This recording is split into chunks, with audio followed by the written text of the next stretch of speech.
Saya mau jemput Brondong, guru lesnya anak saya.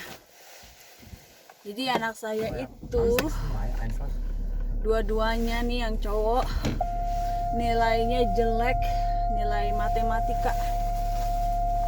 Kemarin baru dapat rapot kan, rapot pertengahan semester gitu ya. Jadi di Jerman itu kalau pertengahannya kira-kira bulan Februari, akhir Februari ya. Dan dua-duanya anak saya ini boleh dibilang nilainya merah ini.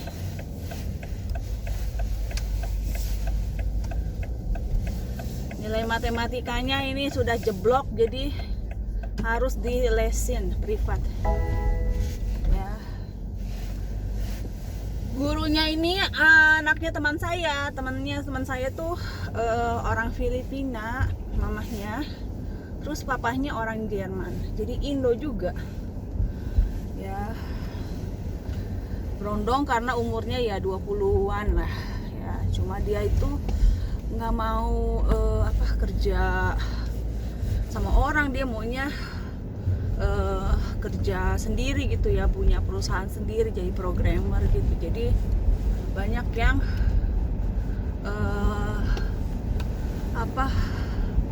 waktunya tuh dia di kamar cuma gitulah, nggak nggak ada pekerjaan tetap gitu. Jadi sambil ya daripada nggak ada pemasukan kan lumayan ngelesin ya. Nah di Jerman ini rata-rata kalau guru les per jamnya itu 20 euro. Ini miring-miring saya punya ini ya udah.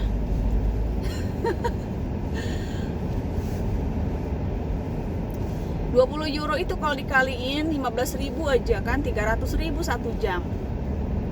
Ya, jadi saya kasih dia ya untuk anak saya 2 orang 1,5 jam 50 euro ya. Ya lumayan lah karena saya antar jemput dia juga kan, saya yang jemput dia dari rumahnya, nanti saya anterin pulang dia lagi gitu. Jadi dia nggak usah ongkos gitu kan, tapi emang lumayan lah waktunya ya. Jadi waktunya kadang-kadang dia lebihin juga gitu. Jadi kadang-kadang anak saya satu anak sebetulnya sejam aja cukup ya, tapi kadang-kadang dilebihin gitu 1,5 jam.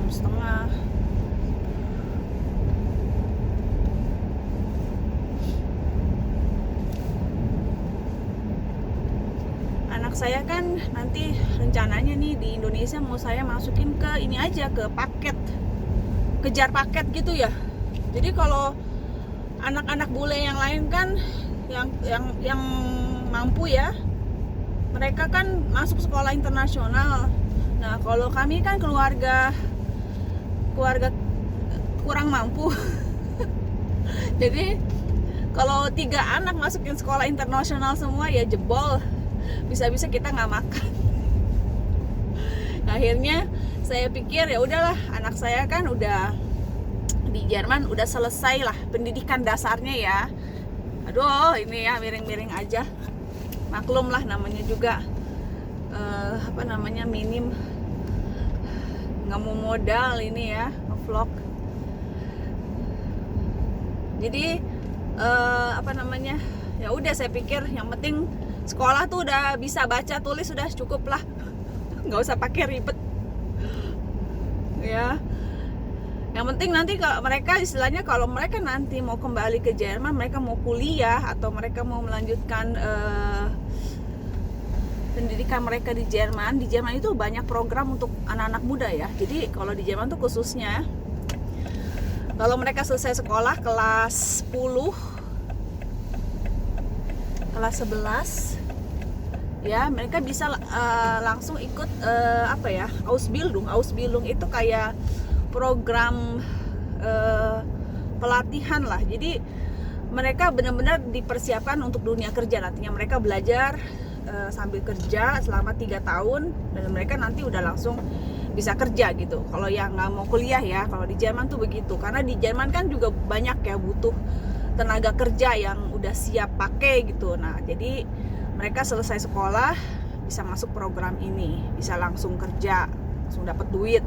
Dan kalau misalnya nanti mau kuliah lagi juga bisa ya, ada jalurnya gitu. Jadi saya nggak terlalu khawatir gitu sama anak-anak saya. Yang penting mereka udah selesai pendidikan dasar, mereka udah selesai sampai kelas 6 tuh kan selesai ya anak saya yang paling kecil. Yang kedua kelas 8. Nah udah diancam nih sama gurunya, kayaknya bakalan kagak naik nih ya. Ada bilang tenang aja sih, nanti di Indonesia udah nggak usah pusing sama sekolah, ikut kejar paket aja, kejar paket, belajar terus lulus SMP, kejar paket lulus SMA, nah, nanti tinggal kuliah udah. Kalau sekolah ngikutin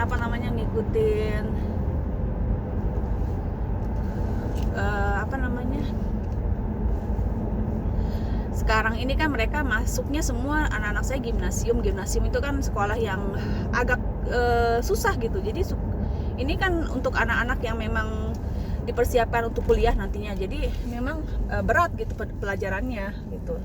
Ini kayak sekolah unggulan ya, jadi mau nggak mau anak-anaknya memang harus benar-benar belajarnya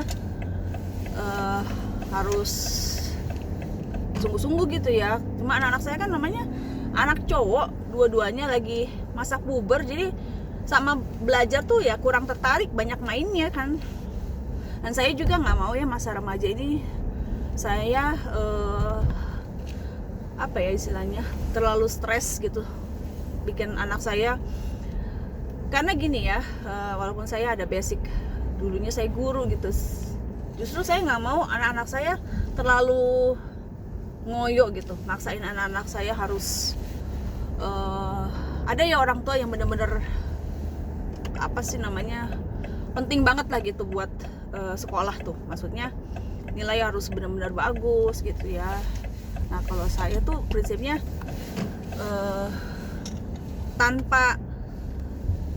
bukan tanpa harga gitu. Kalau misalnya kita ngoyo ya, saya dulu juga sempat gitu ngoyo, yang ada tuh hubungan saya sama anak tuh jadi nggak bagus gitu ya. Namanya anaknya tuh nggak semangat belajar, terus kita paksa, akhirnya yang ada cuma berantem gitu kan. Mereka juga jadi nggak betah deket-deket sama kita gitu. Akhirnya saya agak kalau kata orang agak terlalu santai karena saya sendiri ngalamin gitu. Dulu saya tanpa dipaksa juga, saya emang ngoyo gitu. Saya orangnya pengen selalu jadi yang terbaik gitu. Jadi saya benar-benar ngoyo juga gitu. Akhirnya saya sendiri nggak bahagia gitu, karena kalau saya nggak jadi yang terbaik tuh saya jadi nggak bahagia gitu. Karena saya nggak mau anak-anak saya juga jadi kayak begitu gitu ya. Mereka harus bahagia aja gitu, maksudnya belajar mati-matian, setengah mati sampai mengorbankan kebahagiaan ya. Itu pun akhirnya bukan jaminan untuk masa depannya jadi gimana gitu ya. Malah pengalaman saya pribadi ya, banyak saya lihat orang-orang, termasuk saudara saya sendiri, yang istilahnya sekolahnya nggak sampai tamat gitu, tapi malah berhasil gitu, punya pabrik gitu kan.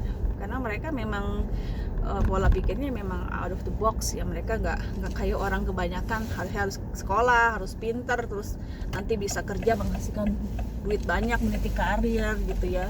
Ada juga orang yang nggak mau memang jadi kuli gitu, maunya usaha sendiri gitu, kayak suami saya gitu ya. Maksudnya walaupun dia bisa kerja di kantor atau di mana jadi arsitek gitu, dia nggak mau gitu. Mendingan dia jadi kuli bangunan tapi bos sendiri gitu kan. Ada orang yang pola pikirnya begitu kan.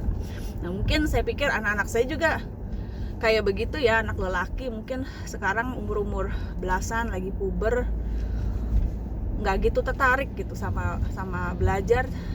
Ada waktunya mereka akan ketemu passion mereka, ketemu sama satu bidang yang benar-benar mereka memang minati, dan mereka bakalan tanpa kita paksa pun mereka bakalan sungguh-sungguh menekuninya gitu kan. Jadi yang penting saya prioritas saya sekarang adalah saya membina hubungan sama anak saya. Saya mau istilahnya sama anak-anak saya tuh punya hubungan yang baik aja, karena masa-masa remaja ini saya ingat banget gitu kalau nggak bagus hubungannya sama orang tua, sama orang di rumah, akhirnya kita nggak betah di rumah ya. Saya nggak mau anak-anak saya jadi nggak betah di rumah gitu, dan lebih suka nongkrong di tempat yang nggak jelas gitu. Akhirnya saya berusaha anak saya tuh pulang sekolah ya udah mereka mau main nggak apa-apa gitu. Saya nggak langsung harus bikin PR, nggak harus langsung belajar, biarin aja. Terus nilainya jelek ya udah saya lesin gitu, saya panggilin guru kan sekali seminggu, ya udah gitu aja.